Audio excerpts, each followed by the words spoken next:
for those of you on the call, we'll be starting here in just a moment. And then we'll give you a chance to ask a question when Chief Thomas is done speaking. Thank you.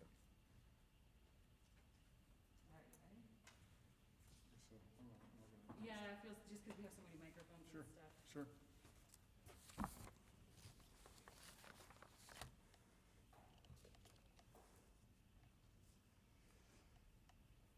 We ready?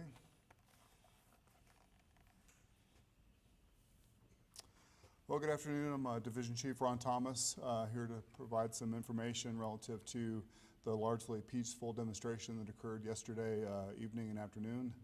What we understand at this time is that about 6 o'clock yesterday afternoon, a large group of demonstrators arrived at the state capitol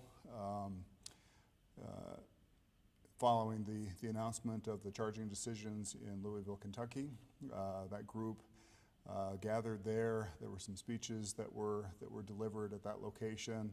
About 7 o'clock, that group, again remaining very peaceful, began to march through the downtown Denver area, and then ultimately, a couple hours later, returned to the Capitol area. At about 9 o'clock, we did have some agitators that began spray painting graffiti. And there was also another incident in which a vehicle had some encounter with a group of protesters or demonstrators and had to drive away from that situation. We also had a couple of instances in which individuals who were possessed with firearms were contacted. Both of those individuals were taken into custody and those weapons were recovered.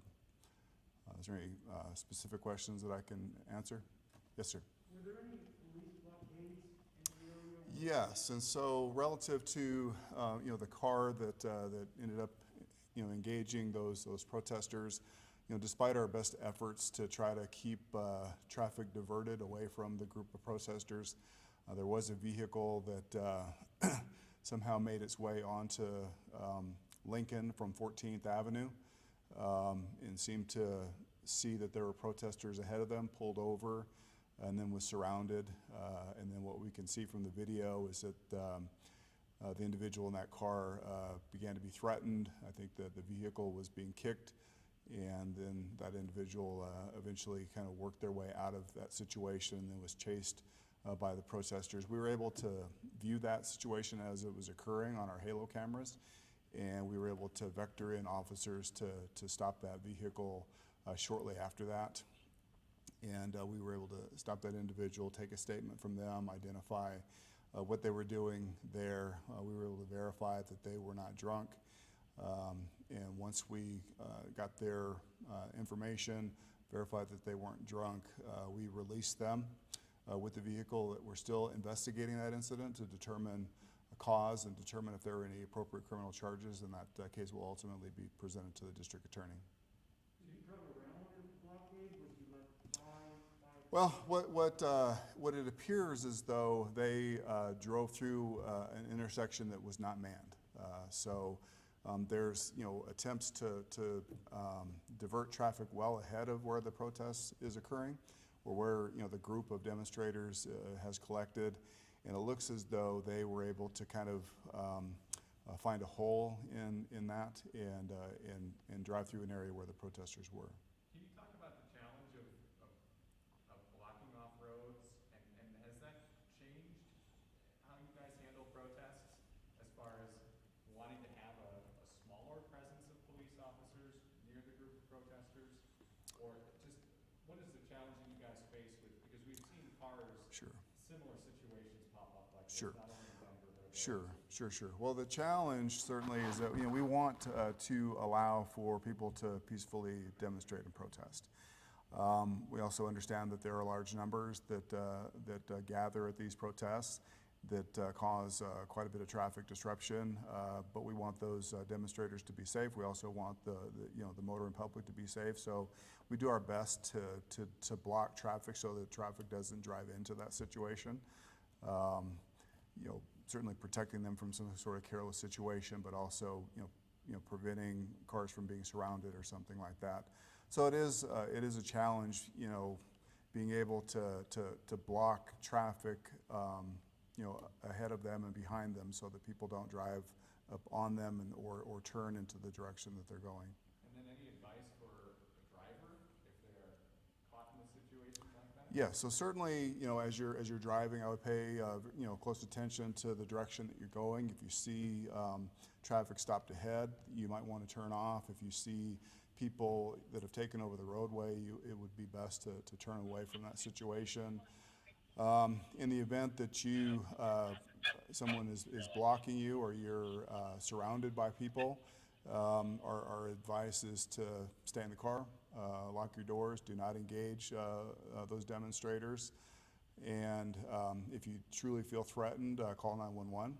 And if there's an avenue of escape that's provided to you, whether it means backing up even on a one-way street, back away from that situation, or often it's just a demonstration, and ultimately they will allow you to pass in time. But certainly, we certainly don't advocate driving into those or driving through those groups of people. What about the people that are in the streets? Particularly in this case, were they would you consider them agitators? Did they face any charges? Well, I don't think it's fair to characterize everybody that was in the street as an agitator. I mean, certainly everybody was peacefully demonstrating for the most part. I think that's important to say. But when that vehicle had pulled over, there were individuals that seemed to be engaging with that person kicking the doors, making them certainly feel threatened. And so we understand the need to demonstrate and march in the roadway, and we support that. We do our best to protect those people, but we don't advocate people engaging the motoring public and creating a threatening situation. What was the Hey, Chief. This is Kevin Bates, Denver, right? Yes. Can you more details on the two folks who had firearms? You said they were both arrested. Are they still in custody? What kind of guns were they that were confiscated? And is there any sense of sort of were they brandishing those guns, I guess, when they were arrested?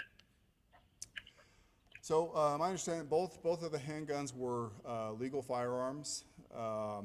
Both of the individuals had concealed weapons permits to legally possess those firearms. There was one individual who did have his weapon out.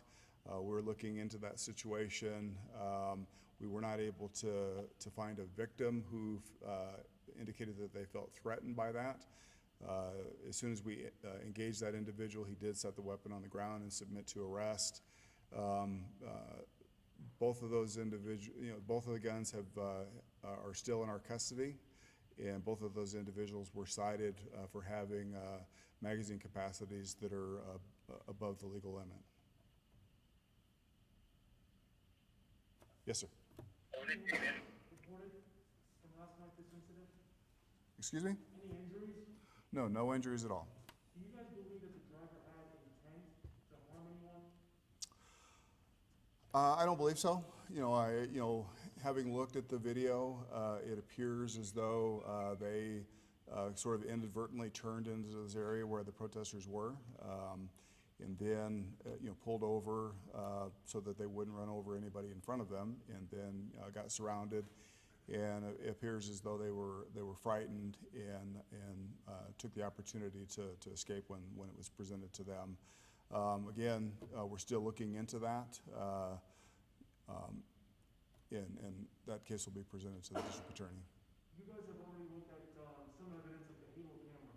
Yes. There's also helicopter video. That's correct. Is there any other piece of evidence that maybe you're still looking into that could change sort of the mindset that you have on this case right now as far as charges? Well, certainly. A written statement was obtained from the individual, and we are certainly looking at that individual to identify whether or not he just happened into the area or whether he intentionally drove into that area. Did he call 911, and is he cooperating? He is cooperating, certainly. There was not a 911 call.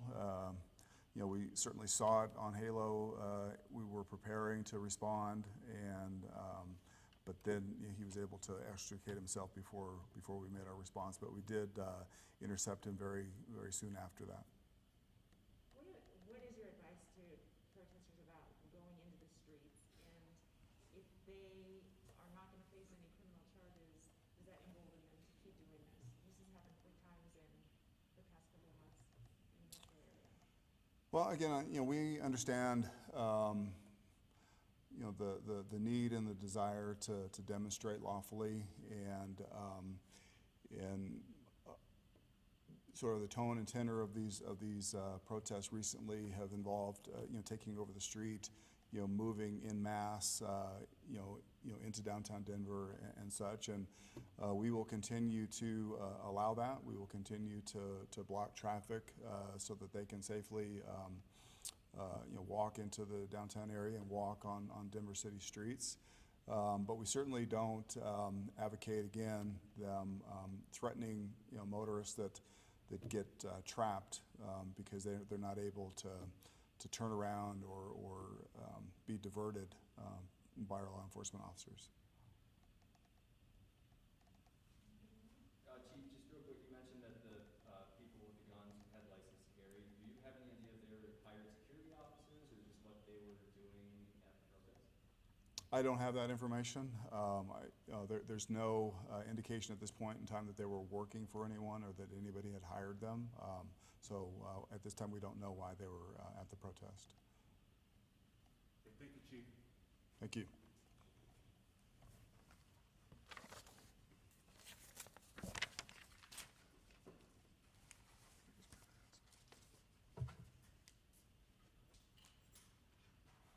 we have IDs on any of these people? Yes, I think Doug is going